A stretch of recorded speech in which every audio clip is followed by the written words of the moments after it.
ये कि लद्दाख में भारत चीन सीमा से जुड़ी हुई ये बड़ी ब्रेकिंग न्यूज़ है। जानकारी ये आ रही है कि लद्दाख गालवन घाटी में भारतीय और चीन की फौज के बीच झड़प हुई है और इस झड़प में भारतीय सेना के एक अफसर और 2 जवानों के शहीद होने की खबर है। तो लगातार भारत चीन के बीच जो तनाव है वो बढ़ता जा रहा है और इस बीच उस लिहाज से एक बड़ी खबर, लद्दाख में भारत चीन सीमा पर यह तनाव बढ़ा है। संदीप बोल हमारे साथ जुड़े हैं। संदीप, क्या जानकारी इस झड़प को लेकर?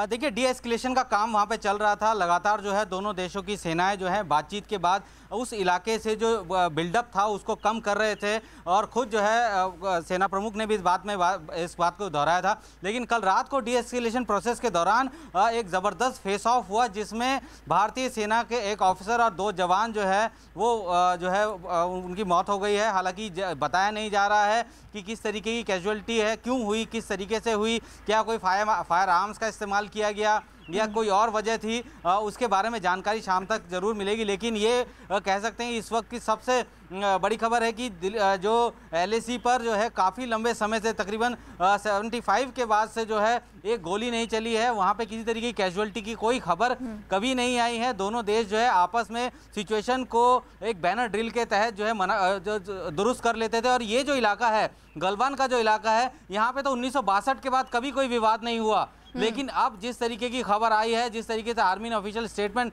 इशू किया है, वो वाकई जो है जितनी भी स्थितियां अभी फिलहाल वहाँ पे चल रही थी और ज़्यादा उसको जो है टेंस ज़रूर करेगा। और फिलहाल जो हायर अथॉरिटी है मिलिट्री लेवल पे अभी बातचीत चल रही है इस पूरे मसले को लेकर। लेकिन ये एक बहुत बड़ी कह सकते हैं कि क्षति भी है भारत के लिए कि भारत के 3 जो है सोल्जर, जिसमें कि एक ऑफिसर भी है, वो जो है उनको अपनी जान गंवानी पड़ी। तो जैसा आप जानकारी दे रहे हैं कि एक अफसर और 2 जवानों के शहीद होने की खबर है, लेकिन इस झड़प को लेकर जो बातें हैं और क्या निकलकर सामने आ रही है कि किस बात को लेकर ये गतिरोध बढ़ा?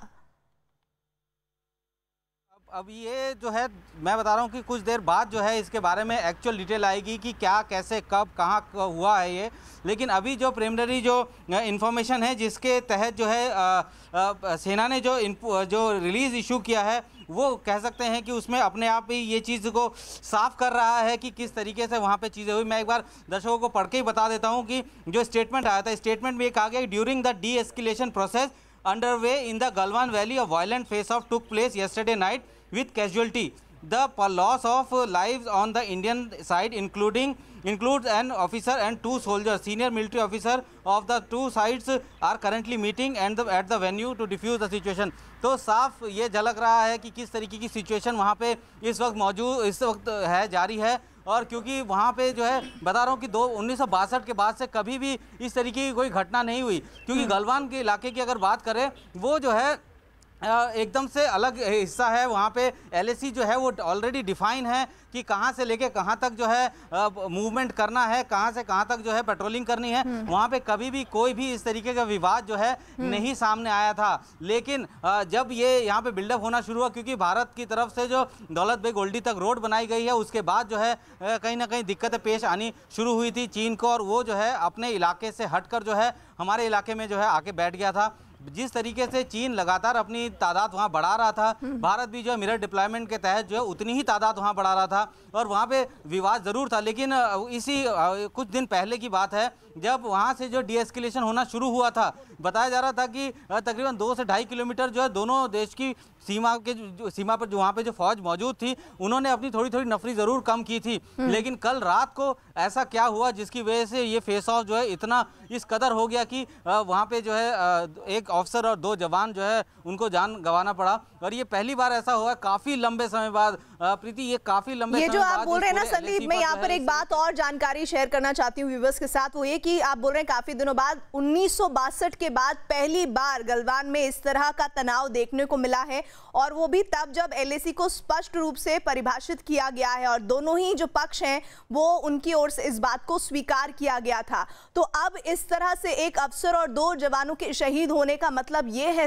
इस वक्त संदीप, हम क्या इसे इस तरह से समझ सकते हैं कि जो तनाव को कम करने की, डाइल्यूट करने की कोशिशें हो रही थी, वो बहुत बेहतर नतीजे फिलहाल जो स्थिति है उस पे नहीं लग रहा कि अच्छे नतीजे आने की ओर हम बढ़ रहे हैं, क्योंकि इस तरह से अगर किया जा रहा है तो तनाव तो और बढ़ेगा।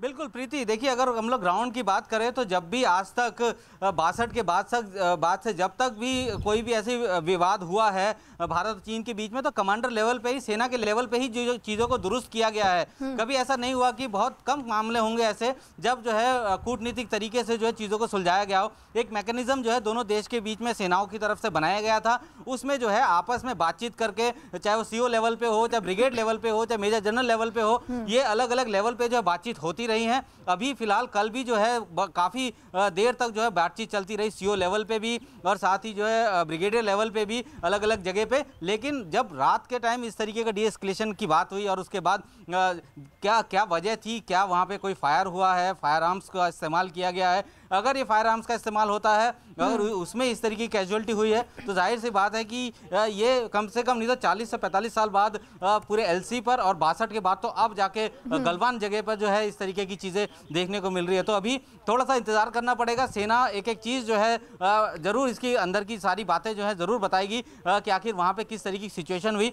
भारत और जो चीन जो है लगातार बातचीत में की मेज़ पे ज़रूर थे, लेकिन जिस तरीके की स्थितियां अब बनी हैं, मुझे नहीं लगता कि बहुत जल्दी जो है स्थितियां सुधरेंगी और पूरे LC पे जो है और ज़्यादा तनाव जो है जाहिर सी बात है कि बढ़ ही जाएगा। अच्छा, एक और बात जो समझना चाहेंगे दर्शक संदीप, वो ये कि हम जब पाकिस्तान का जिक्र करते हैं तो हम ये बात करते हैं कि इस तरह से घुसपैठ या इस तरह की हरकत, पाकिस्तान के संदर्भ में मैं बात कर रही हूँ कि आप उधर से फायरिंग करते रहते हैं, गोलाबारी करते रहते हैं और साथ ही